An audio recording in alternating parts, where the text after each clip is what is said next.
अपनी सेहत के मुतालिक मज़ीद मालूमात हासिल करने के लिए अभी हमारा चैनल सब्सक्राइब करें और बेल आइकन को दबाना मत भूलें।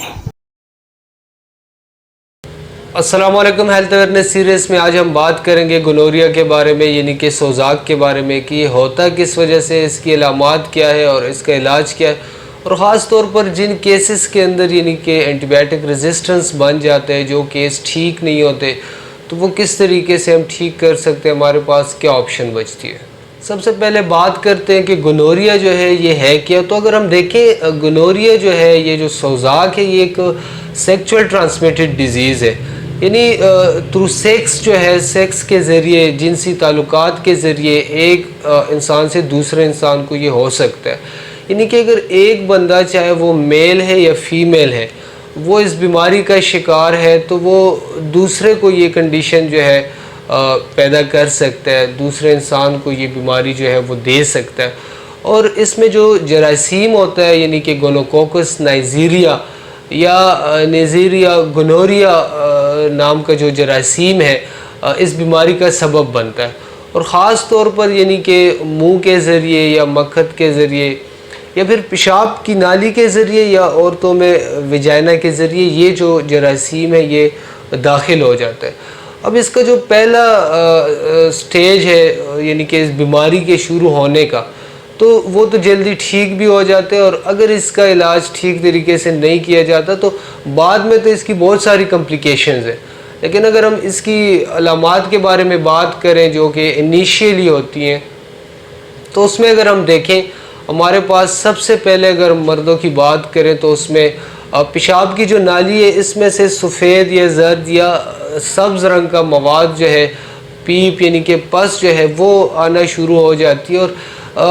पेशाब की जो नाली है उसमें बहुत ज़्यादा यानी कि जलन और पेशाब करते हुए दर्द का एहसास, ये बाज़ औक़ात जो है टेस्टिस यानी खुशियों में भी सूजन या दर्द जो है ये पैदा हो सकता है। ये इसके साथ हल्का बुखार, इस तरह की जो है अलामात सामने आ सकती है। अब अगर इसकी वजूहात के बारे में बात करें तो जैसे हम शुरू में डिस्कस कर रहे हैं कि यानी कि ये जो गोनोकोकस नाइजीरिया जरासीम है, जो बैक्टीरिया है, इसकी वजह से ये बीमारी पैदा होती है। अब ये बैक्टीरिया जरासीम जो है एक इंसान से दूसरे तक कैसे फैलते हैं, तो वो यानी कि जिनसी ताल्लुकात कायम करने के साथ जो है ये फैल सकता है, मुंह के ज़रिए फैल सकता है, मक्खत के ज़रिए फैल सकता है, पेशाब की नाली जो है, यानी कि मेल में अगर हम कह सकते हैं यूरिथ्रा पीनस के ज़रिए, और फीमेल में हम विजाइना या विजाइनल सेक्स के ज़रिए। तो कहने का मतलब ये है कि ये बीमारी जो है यानी सेक्सुअली ट्रांसमिटेड है। और उन लोगों में फिर ये बहुत ज़्यादा है जिन्हें या तो इन चीज़ों के बारे में इल्म नहीं होता, यानी कि जो लोग मल्टीपल सेक्स पार्टनर रखते हैं, यानी एक से ज़्यादा सेक्स पार्टनर रखते हैं, वहाँ पर ये बीमारी ज़्यादा है। और इसी वजह से बाहर के कुछ ममालिक ऐसे जहाँ पर ये बीमारी बहुत ज़्यादा है, फिर वहाँ पर कुछ टाइप्स ऐसी हैं, कुछ अक़साम ऐसी हैं जो कि बहुत ज़्यादा ख़तरनाक भी हैं, और यानी कि लेटर स्टेजेस पे जाके जब ठीक तरीके से इसका इलाज नहीं किया जाता तो पूरी ज़िंदगी इसकी कॉम्प्लिकेशंस ख़त्म नहीं होती, बहुत सारी इसकी कॉम्प्लिकेशंस है। अगर एहतियाती तदाबीर की बात करें जो कि वक्त की ज़रूरत है, यानी कि बहुत सारे ममालिक में ये बीमारी बहुत ज़्यादा तेज़ी से फैल रही है। इंग्लैंड जैसे मुल्क में ये बीमारी जो है सेक्शुअली ट्रांसमिटेड डिजीज़ में फ़र्स्ट नंबर पर है। हमारे यहाँ भी इसकी कॉम्प्लिकेशंस भी बहुत ज़्यादा है, और यानी कि बीमारी भी बहुत ज़्यादा होती है। और ख़ास तौर पर यानी कि हमारे लोगों को इस हवाले से पता ही नहीं है, शऊर नहीं है कि कैसे इन चीज़ों से बचा जाए। यानी कि तो अगर हम देखें, जैसे कि अब डिस्कस कर रहे हैं कि थ्रू सेक्स ये चीज़ें फैलती हैं, तो हमें चाहिए कि हम अननोन सेक्स से अपने आप को बचाएं। और यानी कि मल्टीपल जो पार्टनर्स रखते हैं जो लोग, ये नहीं होना चाहिए, क्योंकि इसकी वजह से बहुत ज़्यादा डिजीज़ जो है वो पैदा हो जाती हैं, बहुत सारी कॉम्प्लिकेशंस पैदा हो जाती हैं, इवन के दूसरी नस्ल में ये कॉम्प्लिकेशन पैदा कर देती है। अब अगर इसकी कॉम्प्लिकेशन के बारे में बात करें, बहुत सारी है, यानी कि जोड़ों के दर्दों से लेके, पेशाब की नाली के इन्फेक्शन से लेके, टेस्टिस खुशियों के इन्फेक्शन से लेके, किडनी इन्फेक्शन तक, बांझपन तक, इनफर्टिलिटी, यानी बहुत सारी कॉम्प्लिकेशंस है। फिर इसके अलावा जो है यानी कि अगर ड्यूरिंग प्रेगनेंसी जो है मदर को गोनोरिया हो जाता है, तो जो आने वाला बच्चा है उसे भी यानी कि गोनोरिया इन्फेक्शन हो सकता है, यानी कि आपकी जो आने वाली नस्ल है उसमें भी ये सेक्सुअली ट्रांसमिटेड डिजीज़ जो है इनकी कॉम्प्लिकेशन आ सकती हैं। लिहाजा इलाज करते वक्त ये बात याद रखनी चाहिए कि अगर एक पार्टनर को गोनोरिया है तो दोनों को टेस्ट भी कराना चाहिए, और जब तक वो ठीक नहीं होते तो उन्हें यानी कि सेफ सेक्स करना चाहिए, एहतियात करनी चाहिए और इन सारी चीज़ों को देखना चाहिए और एक साथ इलाज करना चाहिए ताकि ये मसला यानी कि बैक्टीरिया दोनों में से ख़त्म हो सके। अब अगर गोनोरिया के इलाज के बारे में बात करें तो आम तौर पर हमारे यहाँ एंटीबायोटिक्स का इस्तेमाल किया जाता है, जिसमें सेफ्ट्राक्सोन या एजिथ्रोमाइसिन का बहुत ज़्यादा इस्तेमाल किया जाता है। लेकिन अब अगर हम देखें कुछ ऐसे केसेस होते हैं जो ठीक नहीं होते, जो रेजिस्टेंट केसेस होते हैं, यानी कि एंटीबायोटिक रेजिस्टेंट जो केसेस होते हैं। अब पूरी दुनिया में यानी कई ममालिक में ऐसे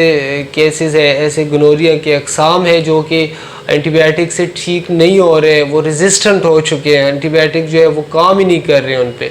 तो ऐसे जो केसेस है या जो कॉम्प्लिकेटेड केसेस है या जो कॉम्प्लिकेशन जिनमें पैदा हो चुकी है, ट्रीटमेंट तो की जा चुकी है, एंटीबायोटिक यूज़ की जा चुकी है, लेकिन उसके बावजूद उनमें कुछ कॉम्प्लिकेशंस पैदा हो गई हैं। अब अगर ऐसे जो मरीज़ हैं इनके लिए अगर हम सेकंड ऑप्शन के तौर पर होम्योपैथिक मेडिसिन को डिस्कस करें, जहाँ पर बहुत सारी अद्वियात मौजूद है, यानी कि कॉम्प्लिकेशन से लेके एक्यूट गोनोरिया को ठीक करने तक।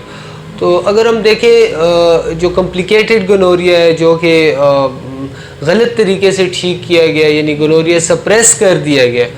एक जगह से दूसरी जगह शिफ्ट कर दिया गया, तो उसमें मेडोरिनियम हमारे पास चूँकि एक बेहतरीन मेडिसन है, एक नोसोड है, एक बहुत बड़ी मेडिसन है जो कि इंटरकरेंटली भी इस्तेमाल की जा सकती है कि गोनोरिया की जो कॉम्प्लिकेशंस होती हैं, जोड़ों के दर्द या टेस्टीज इनफर्टिलिटी, इस तरह की कॉम्प्लिकेशन में हमारे पास मेडोरिनियम यूज़ की जा सकती है। फिर हमारे पास तूजा जो है जो कि एक बहुत बड़ी मेडिसन है गोनोरिया की, एक्यूट केसेस में इसका इस्तेमाल किया जा सकता है। और इसके अलावा कैनाबिस सटिवा जो है बहुत टॉप रैंक की मेडिसन है, एक्यूट स्टेज की बहुत बड़ी मेडिसन है, जिसमें अगर हम देखें जलन और ये पस सारी चीज़ें मौजूद है। इसके अलावा पल्सटिल एक ऐसी मेडिसन है जो कि इनिशियल स्टेज में भी इस्तेमाल की जा सकती है और क्रॉनिक स्टेज में भी इस्तेमाल की जा सकती है, जिसमें अगर हम देखें ये जो ग्रीन डिस्चार्ज है यानी कि सब्ज़ रंग का मवाद है, अब अगर ये दब जाए तो तब भी पल्सटिला काम करेगी, अगर इनफर्टिलिटी है तब भी करेगी, अगर टेस्टीज़ में किसी किस्म की पैथोलॉजी पैदा हो गई तब भी करेगी। इसके अलावा हमारे पास कैंथरस भी है जहाँ पर जलन वगैरह की बहुत ज़्यादा सिम्टम्स पाई जाती है। और इसके अलावा और बहुत सारी मेडिसन मौजूद हैं जिनका इस्तेमाल किया जा सकता है, जिनमें बहुत बड़ी मेडिसन है मर्कसाल, उसका इस्तेमाल किया जा सकता है। इसके अलावा और बहुत सारी मेडिसन है जो कि मुख्तलिफ अलामात या कंडीशंस के मुताबिक इस्तेमाल की जा सकती है। यानी कि अगर हम देखें जहाँ पर गोनोरिया जो है एक नस्ल से दूसरी नस्ल में चला गया तो वहाँ फिर और बहुत सारी मेडिसन है और बहुत सारी कॉम्प्लिकेशंस पैदा हो जाती है, तो उस कंडीशन के मुताबिक मेडिसिन दी जा सकती है। ये ड्यूरिंग प्रेगनेंसी जिन लोगों को गोनोरिया से कॉम्प्लिकेशंस आते हैं या बच्चे के अंदर फीटस के अंदर कुछ एबनॉर्मलिटीज़ पैदा होती हैं तो ड्यूरिंग प्रेगनेंसी उसके लिए मेडिकेशन जो है वो लेनी चाहिए होती है। कहने का मतलब ये है कि आपके पास होम्योपैथिक मेडिसिन की बहुत बेहतरीन ऑप्शन मौजूद है। बहुत शुक्रिया।